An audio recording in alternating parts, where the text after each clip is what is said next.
Welcome to the We're Good podcast, where we are celebrating the everyday brilliance of people working toward a more positive world. If you're looking for the good that's taking place around you, you've come to the right place. Home Sweet Home. It's the place we live, gather, and do life together. But for a growing number of people, finding a place to live has become unattainable, unaffordable, and it's hitting crisis levels. That's where True Ground Housing Partners comes in, working to partner and build new affordable housing across the DMV. Today, you'll hear how True Ground is breaking ground. You'll also hear how one local church heard the call to make a difference, selling its land to help its neighbors. Let's meet the folks at True Ground, here on the We're Good podcast. Welcome back to the We're Good podcast. I'm Leanne Necessary, your host, and we are so excited today to be joined by those who are talking about True Ground Housing Partners. Thank you both for being here. Carmen Romero, who is the president and CEO of True Ground. Thank you. And Ashley Goff, who is the pastor of Arlington Presbyterian Church. And we're excited to tell about the story of how these two came together and the True Ground story and the journey. We're talking about affordable housing today. And you and I were talking earlier. A lot of people, when you hear affordable housing, it can mean a lot of different things to a lot of different people. But housing is our homes. It's wherever home is, and it's where we do life. And so to have an affordable housing crisis, what does that mean in terms of what you're seeing at True Ground Housing Partners? And then we do want to talk about what True Ground is doing for that. Well, thank you for the question. Affordable housing, True Ground Housing Partners has been around 35 years, focused on the affordable housing issue. But it has now gotten to the point in this country where it's a conversation in every city, suburb, tribal area, you name it, rural, is being hit by an affordability housing crisis. And what that means is that if you care about inflation, 40% of CPI is a housing-related cost. More than half American renters have to spend half of their income to afford their rent. And that leaves very little for things like food and medical expenses and transportation and life. So affordable housing, well, in my portfolio, 75% of the individuals that call True Ground home that live in affordable housing are working. They're doing everything from real estate and construction to transportation or service jobs. So this, when people talk about affordable housing and then in a separate sentence talk about workforce housing, we have workforce in our apartments, but it is a common experience. And what happens is as a society, it's really driven in large part by the lack of supply of housing that is affordable at all price points. For too long, we haven't built enough. So it's a supply and demand imbalance that is creating this.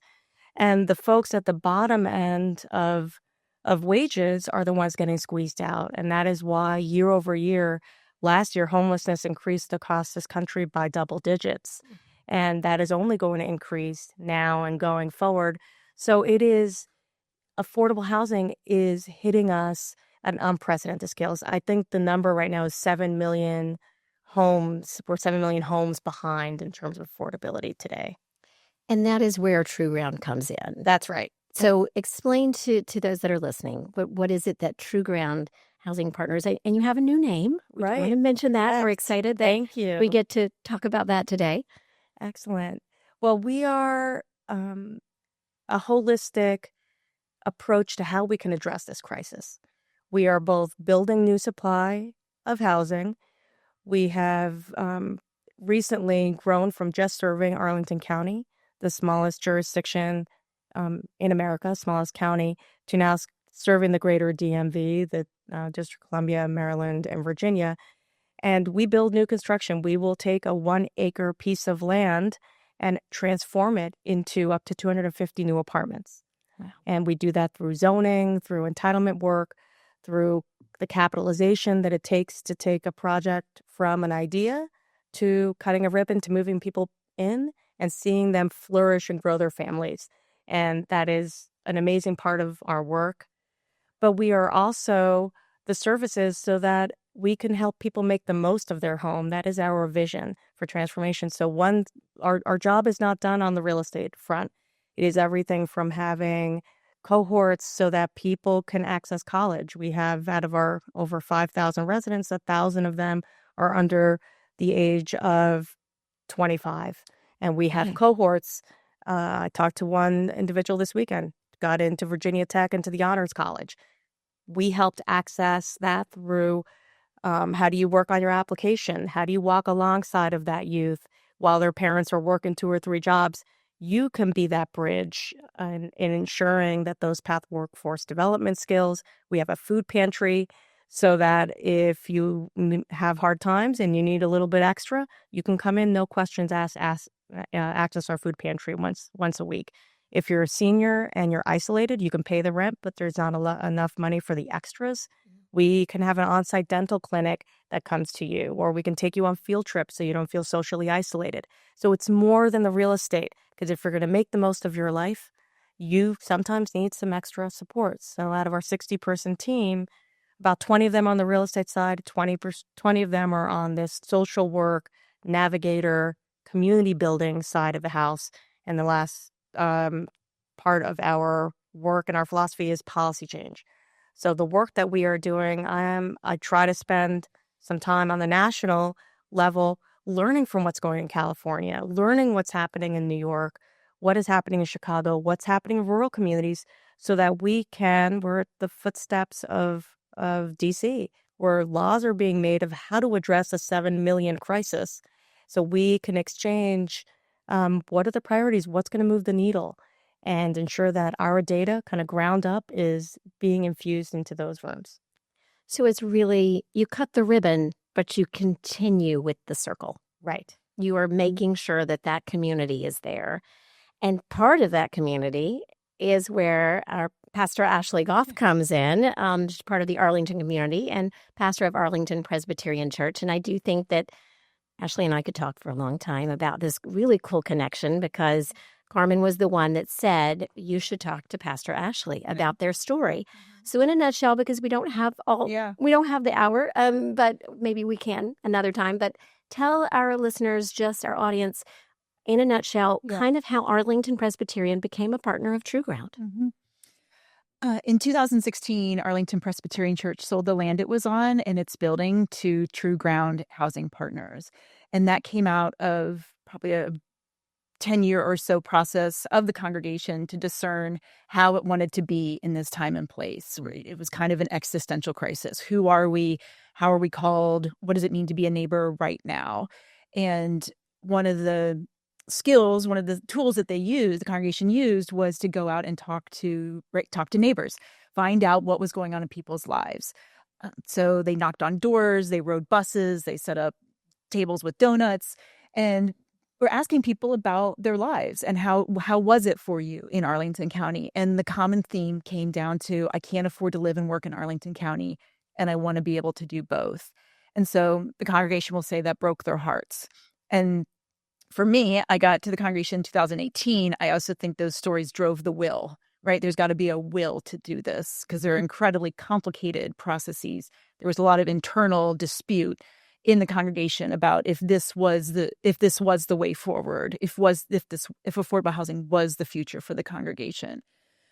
Ultimately, that was a yes, and there were a lot of no's in the process. And I like to say that the congregation with True Ground, right, outflanked a lot of no's. I love that. So I love that phrase. Yeah, the congregation had to pick a partner. And so you don't do these on your own, nor should you. And so they interviewed, several other, there's several nonprofits around the DMV that creates affordable housing.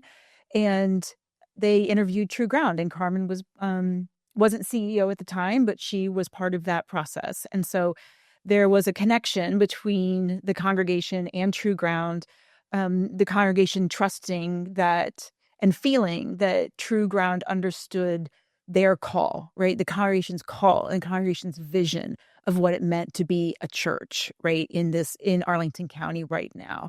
And so the connection there was the real, was a deep sense of the partnership that this very vulnerable, uncertain thing that they were embarking on was going to be held well by True Ground. And it was. And Carmen walked alongside the congregation when the no's happened, and ultimately when all of the yeses came together. So, and of course, we were talking about the fact that none of this is easy because this is new. It's becoming more common. Your church, you were featured in the New York Times last January, I think, and it was about how more churches are doing this. They're deciding that the congregation. So, can you tell me a little about your congregation was shrinking? Sure. And so they decided that they're on this big piece of property. Yeah. So like a lot of other what we call mainline churches, the Lutherans, the Presbyterians, the Methodists, we're declining in membership. And then we have these big buildings, right? Some of them built 100 years ago. A lot of them held together by duct tape at this point. They're expensive to upkeep, right? So the math, almost like with the math wasn't working. But it wasn't just the math wasn't working or the congregation was broke. This was really about a call, right? Yeah. About how do we use what we have. The greatest asset that they had was land, right? Churches are land rich, cash poor for the most part. And so they saw the asset that they had. They hear of this deep need for the community. This breaks their hearts. And those things come together, right, to create a partnership with True Ground. It's wonderful. And they trusted you. Yes. And can you tell me what this is meant to have this kind of partnership? Someone recently asked me this. It's meant everything, right? It is one of those projects where we had many moments where this may not have happened, but we trusted each other. There was never an unkind word spoken over that tenure. We just resolved. We were called to do more for our community. And when they approached us, it was for worship, it was for housing, it was for a way to invite the community into our missions, or both of our missions. And there was at some point a coffee shop that they wanted to do ministry out of, and it wasn't going to work, right? It was never going to work. Nope. And when we downsized the church program and there was a retail component left, all of a sudden this other nonprofit emerged that wanted to do coffee and in a kitchen incubator concept. And they had never had a business plan and never done it. But we took a risk on that. And I will let Pastor Ashley, who was on that board, talk to you about how that turned out. But it's amazing to see it now built. It's called Gilliam Place. Gilliam Place is 173 apartment homes. Or what I like to say, where there used to be 0 homes. There used to be 0 homes. There are now 173 homes. That's amazing. Yes. And a church. Well, that's what I was going to. I personally love the full circle because I asked Ashley, Pastor Ashley, I said, you can call me. Okay, Ashley. I asked Ashley, I said, where, I was like, how is the congregation now? So you can tell our listeners, how are they now and where are they worshiping? And then the story was, they're back home. They're home. Yeah. So we came back in just November 2019. We finished, we have about 3,000 square feet in one of the retail spots. And we did a build out of our own worship and office space to create a community that speaks to us now, right? Using architecture and color and design that speaks to us now rather than a church building of 100 years ago, which was fine. That's what they did 100 years ago, right? But that wasn't for us. It was for those before us. And so now we have a space that speaks to us and that we can build community the way that we feel called to build community now. And it's right sized for us, right? So a third of the congregation left over this decision to create affordable housing. And so when I got there, we were pretty small, and we're still small, and small is good. This was a congregation not of lobbyists and lawyers and, to pull off an affordable housing endeavor with True Ground. So the small is good, but our space fits our small, and that's a really lovely, intimate thing to have. So, Carmen says it's everything. I say it's a delight. It is a real delight to be at APC at Gilliam Place right now. That's wonderful. And you said that your congregation has gotten involved with what's going on at Gilliam Place, some of the nonprofits, if you want to share. Yeah, so our work, this is our world. We're very hyper local in how we see what it means to be a neighbor. So the part of the call to come back into Gilliam Place was to maintain the commitment to the affordable housing crisis that is still in Arlington County. The congregation was clear that they weren't creating Gilliam Place with True Ground that was going to solve the crisis, but they did their part in a very large scale way. Mm-hmm. And so the congregation wanted to come back in, and so we could be in community, so we could stay committed to the crisis and to be in community with Gilliam Place and what we'll say those in South Arlington and beyond. So it's being a neighbor, right? It's like going to the mail and bumping into people, or taking 30 minutes to get out of the parking lot because I'm running into people. But it's also, what does it mean to show up as a neighbor in this way, right? Being in the building makes all the difference. If we were across the street, it would be different. So being in the building makes all the difference about being relational and being communal. Carmen will use the word ecosystem, right? We're kind of creating a world here that is different, right? So we have music lessons throughout the week, right? We've my colleague Abby Madden, our minister of music, we've raised enough money. We got 25 residents in the building from 8 years old to an older adult, right? Lifelong learner, taking free 30-minute music lessons, guitar, piano, percussion.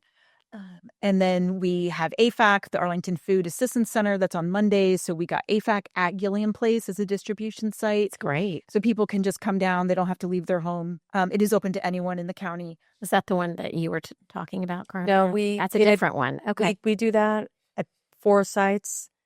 But in addition to that, we have an on-demand food pantry at our headquarters. Mm-hmm. We took down a conference room because people are so food insecure. You need multiple ways to help folks in this environment right now. Yeah. And we've talked a lot about community. Can you give us an idea? If you have what is the average income that is in this kind of a crisis? What is that level? Well, the area median income in the DC area is so high that to qualify for affordable housing as one individual, you can make up to like $60,000 a year. I think that would surprise people. That would surprise people.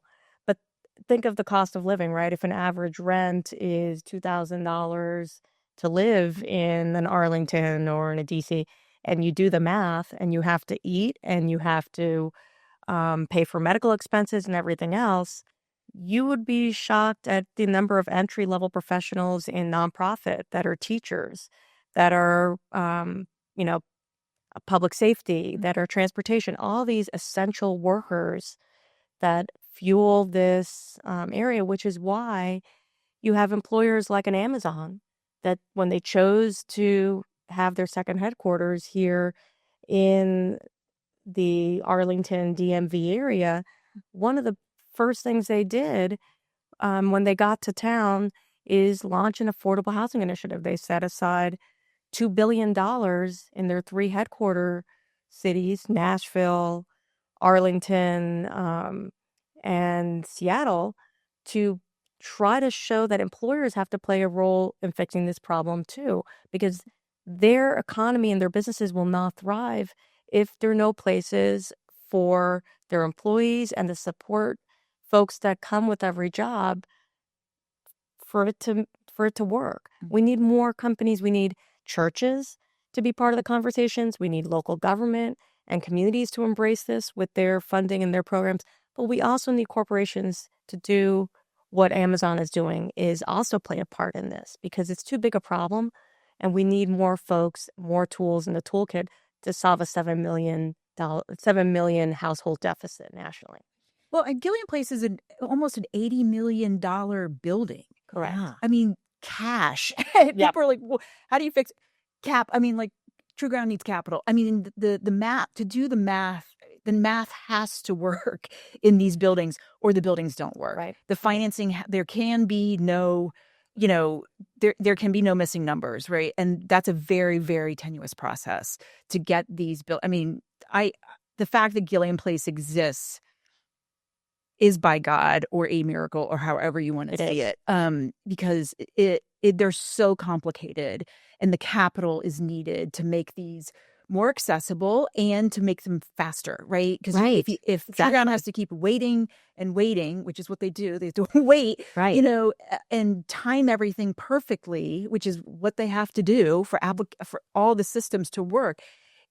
Projects can take literally years. What is the longest project that's taken? We just cut the ribbon in April of last year on a project that took 17 years. We were involved for about 7 years of it, but this ties into the Gilliam Place story. So we were working with a second church. It's called Central United Methodist Church in Arlington, Virginia. And right when we delivered Gilliam Place, we were under contract with this church. They wanted to build affordable housing and had been on a 13, 14-year journey and had come to us after the first developer failed and said, can you try? We heard you do this church development work. And we said, okay, we'll try one more time. We tried. We failed to get the funding we needed. And about a week before we cut the ribbon at Gilliam Place, we lost a funding application. We did not get selected. And my prior CEO and I decided we're going to terminate the contract. They need to do something different. It cannot be done. And at the ribbon cutting, we're sitting in the audience, and one of the speakers at the ceremony said, Gilliam Place is a testament to partnership and resilience and commitment. And here, when the underwriter said no, God said yes. And here we are. And I was there and I just felt sick because we had just let this other church down. So while they were outside cutting the ribbon, I went up there was someone there from Arlington County, and I said, I have to talk to you.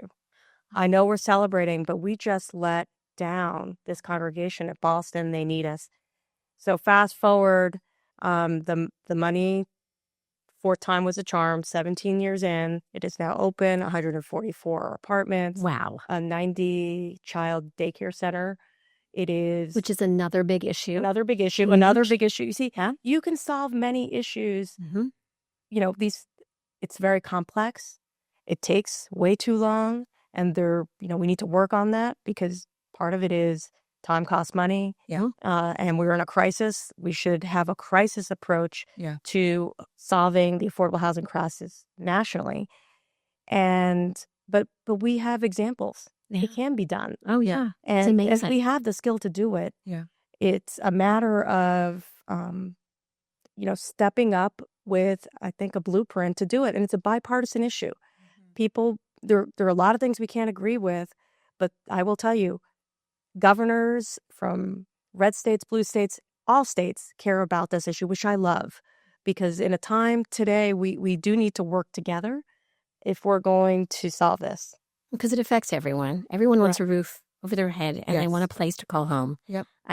That's just the way it is. It's a right. It's a right. Yeah. It's a right. It feels, and Ashley, you and I were talking, there might be some people that would say, well, okay, the churches sell the land. So at least with your church, tell us where that money goes. Yeah. So APC got about 8.2 something like million for the sale of the land. If they would have sold it to a for-profit developer who would have made it a fair market apartment, they would have gotten about 13, 14 million.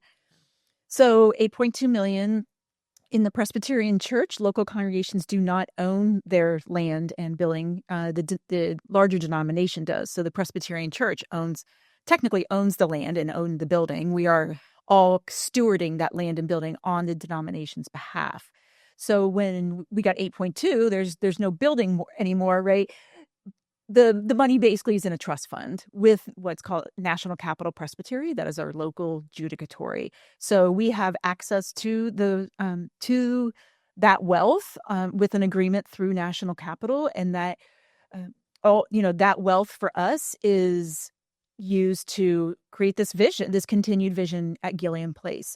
Right? It's for our internal infrastructure, and it's for living out now how we feel called to be a neighbor at APC. So So the hope is, if we ever run out of money, then if we spend it all, which is pretty hard, but if we spend it all, the idea is it would be in the hands of our neighbors, right? That's where the money goes. That's the story we want to tell with the wealth that we now have from the sale.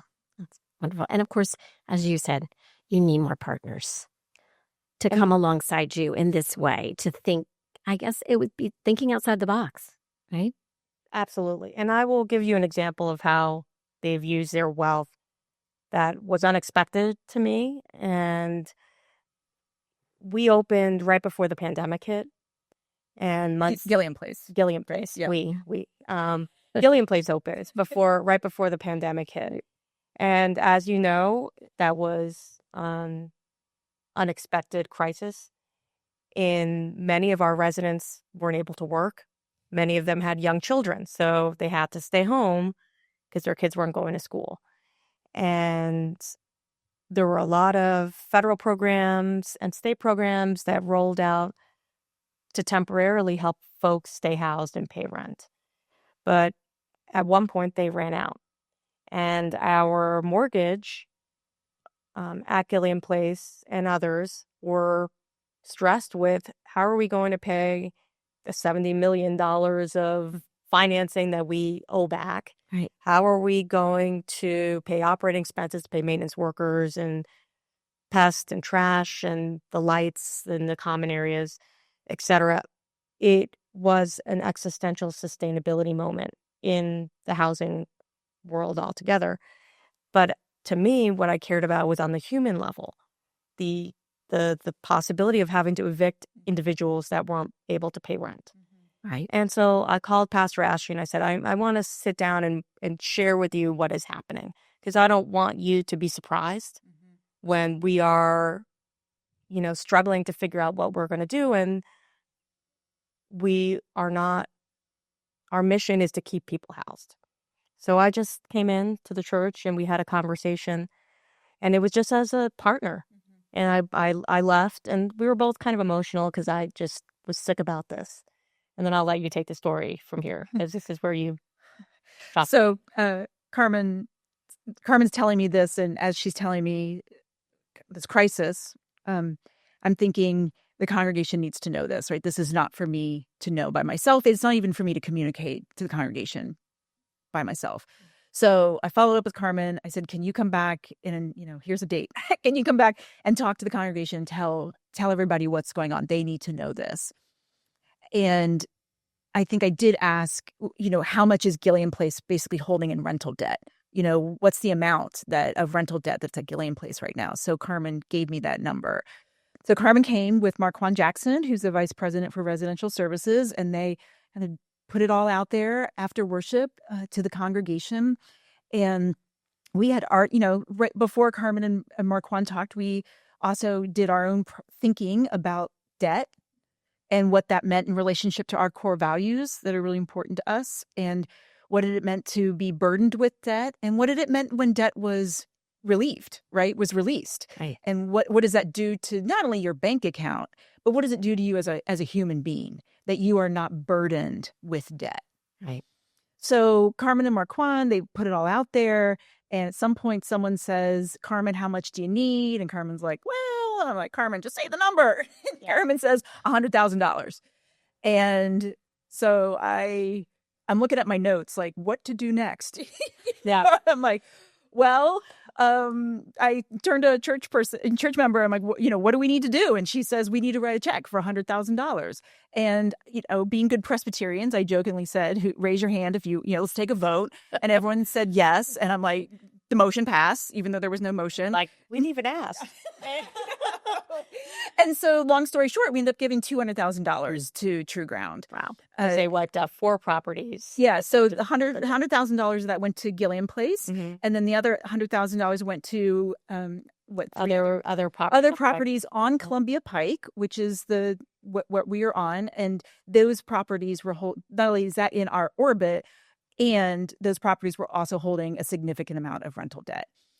So in one day, True Ground hosts a clinic with Department of Human Services, another nonprofit in Arlington, and 80 families or something like that walk off with their debt forgiven, right? Their debt released. amazing. So, you know, in the you would have thought True Ground had been running these clinics all along. I mean, you know, there was childcare, there was food, there's people knocking on doors, get down here. We want to free you from this, you know. So the eagerness, the knowing what that does to someone's humanity was really in the room. It wasn't just like, well, let's get our money because then we could, you know, it's a softer land for True Ground, or it was this cannot, this is unsustainable in every holistic way. Yeah. And it's just such an amazing story of community. So, and we're about out of time, which of course I could go on, talk to both of you forever. But just to close out in the last few seconds, what is it that you see in the future, Carmen, for True Ground? I know you've been around for a long time. You have a new name, Yes. new scope. So what do you see? And what is it that you need? And If you could peel back the curtain and let people know what is going on at True Ground. I think we've done a little bit of that, but what's going on that they can't read on the website, that they might not know just seeing your signs up around town? I think what folks, or what I hope people know and that we can show, is we can solve a very complex problem. We've shown we can do that. We can build new homes. We can keep people housed. We can break cycles. We can create opportunity. We can care for our seniors. But we do need partners like Pastor Ashley at Arlington Presbyterian Church to walk alongside of it. We cannot do it alone. It has to be the business community. It has to be local government. It has to be individuals and their generosity that decide to invest in this mission in both a sustainable way, so that we, especially in a time like we are today, it would be easy to retrench and stop doing the work. But we cannot do that. We need to continue doing the good work that I think we've started, because this is the problem that's solvable and that we all benefit from solving it. Sure. So, you know, I want to have hope. Well, I think you've given it to a lot of people today. We've let people know that you're there, that you're here. And we, of course, are just so appreciative of you taking the time out of doing what you're doing to come talk with us about True Ground Housing Partners. It's an amazing story. Thank you. An amazing place. It's going. And Come visit us. I will. I can't wait. I will. And it's where, and now people will know when they're driving around. They're like, oh, I know where that is. That's awesome. And there's more, of course, lots more and more stories and more ways to plug in and get involved, because as you said, you have a lot of volunteerism that's going on there as well.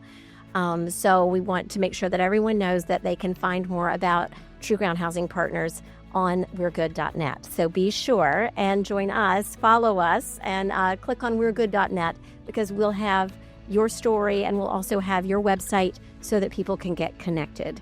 Because, of course, as we say, we just love the fact that we are able to share these kinds of stories. And we hope that if you like what you are hearing, that you will follow us at We're Good, and that you will listen, and that you'll share this message of goodness, because we're good and you're good. So please join us and continue to spread the message. Thank you so much for joining us today.